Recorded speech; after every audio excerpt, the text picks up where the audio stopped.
रिमझिम कक्षा 2 पाठ 8 तितली और कली। इस कविता को पढ़ते हैं।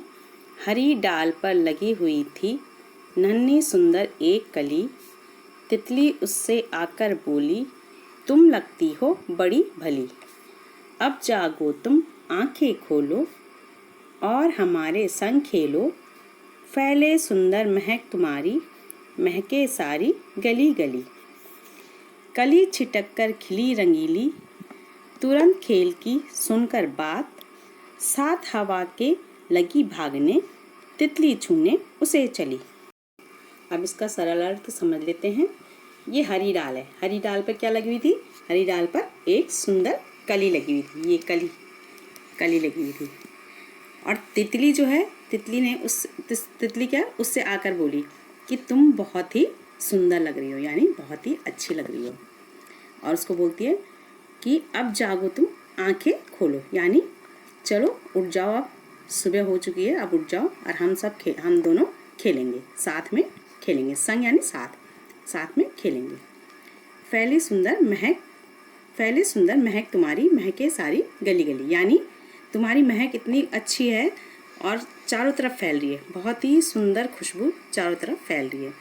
हर गली गली में खुशबू फैली हुई है। अब जब तितली ने खेलने की बात कही, कली छिटक कर खिली रंगीली, तुरंत खेल की सुनकर बात। तितली ने उससे खेलने के लिए कहा तो कली बहुत ही खुश हो गई और साथ हवा के लगी भागने, तितली छूने उसे चली। और क्या, हवा के साथ भागने लगी। खुशबू फैलती है ना, और तितली क्या करने लगी? उसे छूने लगी, यानी पकड़म पकड़ाई का गेम खेलने लगे। कविता से तितली कली के पास क्यों गई थी? इसका उत्तर है तितली कली को जगाने व उसके साथ खेलने गई थी। दूसरा है तितली और कली ने क्या खेल खेला? इसका उत्तर है तितली और कली ने पकड़म पकड़ाई का खेल खेला। तीसरा है तितली के क्या कहने पर कली खुश हो गई? उत्तर ग है तितली के खेलने की बात सुनकर कली बहुत खुश हुई। अंदाजा लगाओ, तितली कली के पास कब गई होगी? सुबह, दोपहर या शाम को? अब सुबह ही तो गई होगी। सुबह उठते हैं, नहा धो के, है ना, तो उससे मिलने गई और खेला दोनों ने। तुमने समय का अंदाजा कैसे लगाया? अब देखो, सुबह सुबह उठते हैं सब, है ना, फ्रेश रहते हैं। कोई दिन में तो जाता नहीं है, या शाम को भी किसी घर नहीं जाता, सुबह सुबह ही जाता है। दो बार। गली गली का मतलब है सारी गलियाँ, कली कली का मतलब है सारी कलियाँ। अब नीचे लिखे शब्दों का इस्तेमाल करते हुए वाक्य बना। घड़ी घड़ी, जगह जगह, घर घर, डाल डाल। अब इनके हमें वाक्य बनाने हैं, तो चलिए इनके वाक्य देख लेते हैं। पहला वाक्य है घड़ी घड़ी का। राधा, तुम घड़ी घड़ी फोन पर क्या देख रही हो? दूसरा है जगह जगह, लोगों को जगह जगह कूड़ा नहीं फेंकना चाहिए। तीसरा है घर घर, अखबार वाला सुबह घर घर अखबार देता है। चौथा है डाल डाल, डाल डाल पर चिड़िया कूक रही है।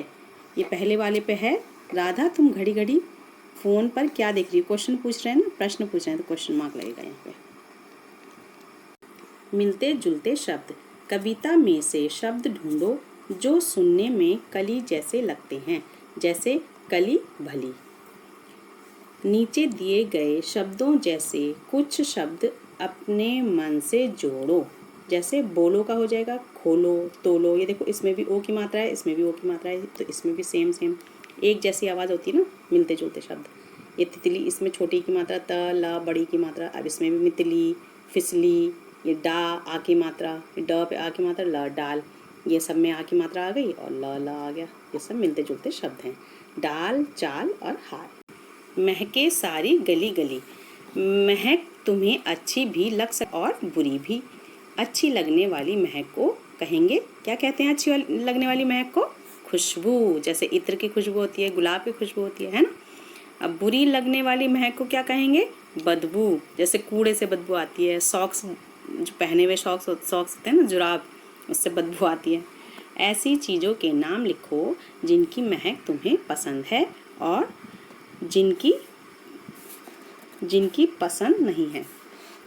पसंद है इत्र की, गुलाब के फूल की, अगरबत्ती की, खाने की। मम्मी खाना बनाती है ना अच्छा तो खुशबू आती है, आपको भूख लग जाती है। पसंद नहीं है पसीने की बदबू, किसी को पसंद नहीं होती। कूड़े की, नाले में से गंदी गंदी बदबू आती है। गंदी जुराबों की, किसी ने गंदे गंदे जुराब पहने तो बोलते हैं बदबू कहाँ से आई, है ना। तुम्हारे आसपास ऐसे कौन कौन से फूल हैं जिनकी बहुत तेज़ महक है। फूलों के नाम अपनी भाषा में लिखो। आप अपनी भाषा में कोई से भी फूल का नाम लिख सकते हैं। तुम्हारे घर में किस किस तरह की महक आती है, जैसे साबुन या तेल की महक गुसलखाने से, और फूल की महक बगीचे से आती है ना, फूलों की महक आती है बगीचे से, है ना। और खाने की महक आती है रसोई से। तुम्हारी बात खेलने के लिए कली तुरंत जाग गई थी। तुम किस काम के लिए तुरंत जाग जाओगी और किस काम के लिए जागना पसंद नहीं करोगी, क्यों? तो यहाँ पे देखते हैं। जागेंगे खेलने की बात सुनकर, है ना। घूमने के लिए एकदम से आपकी नींद खुल जाती है। साइकिल चलाने के लिए और स्कूल जाने के लिए, है ना। नहीं जागेंगे इतवार को, क्योंकि छुट्टी होती है, तो आप तो बहुत छुट्टी में ज़्यादा सोते हो, बहुत देर तक सोते हो, है ना। सफाई करने के लिए, मम्मी कहती हैं सफाई कर लो, तो आप तो उठते ही नहीं हो संडे को, इतवार को। किताबें सही से रखने के लिए, मम्मी कहती हैं अपनी किताबें सही से रख दो अच्छी तरह से, तो आप उठते ही नहीं हो। कुत्ते को घुमाने के लिए आप उठते नहीं हो, है ना। अब है रंग बिरंगी। हरी डाल पर लगी हुई थी नन्ही सुंदर एक कली। कविता में पौधे की डाल हरे रंग की बताई गई है। नीचे लिखी चीज़ें किन किन रंगों की हो सकती हैं, तो हमें बताना है कौन कौन सी रंग की हो सकती हैं। जैसे तितली होती है, कैसी होती है, रंग बिरंगी, अलग अलग रंगों की होती है ना। और बैंगन होता है बैंगनी रंग का, और हरे रंग का भी बैंगन होता है। पेंसिल लाल, हरी, पीली कैसे भी हो सकती है। कुर्ता सफ़ेद, पीला, नीला, कैसे भी अलग अलग रंग का होता है ना कुर्ता भी। संतरा तो संतरे रंग का होता है। सूरजमुखी पीला होता है ना, डार्क गहरे पीले रंग का होता है ना, और भूरा भूरा बीच में होता है, काले उसके बीज होते हैं। लड्डू पीला होता है, और प्याला यानी कप सफ़ेद, लाल, पीला, बहुत सारे कलर होते हैं, है ना, बहुत सारे रंगों के होते हैं। और साग तो हरे रंग का होता है। मिट्टी पीली, लाल, काली, भूरी, बहुत सारे रंगों की होती है ना। आपका ये अभ्यास कार्य पूरा हुआ, और आपको इस कविता को अच्छे से पढ़ना है और इसको याद करना है। बहुत ही अच्छी कविता है, आप अच्छे से इसको पढ़िए और याद कीजिए।